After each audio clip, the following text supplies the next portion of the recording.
दशपल्लार राजपथ विभाग मनमुखी कार्य रक्षाबंधन उत्सव आउ गोटे दिन बाकी रहिला बेले दशपल्ला राजपथ विभाग कार्य उपरे जन असंतोष प्रकाश पाई।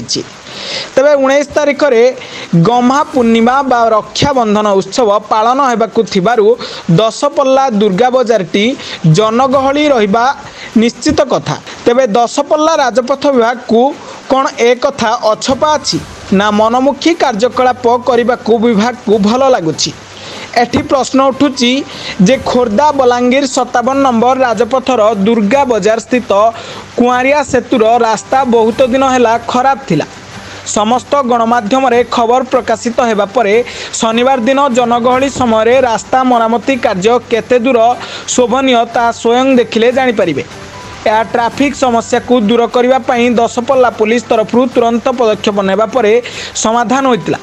एही रास्ता मरामती कार्यटी राति समय करने कथा। तेबे कौन विभाग ए विषय अवगत नहीं ना कहा आदेश रे ए कार्य करुछंती ताहा जानिबाकू बाकी रहिला। दशपल्लारू बलभद्र करंक रिपोर्ट ब्लैकेट न्यूज ओडिया।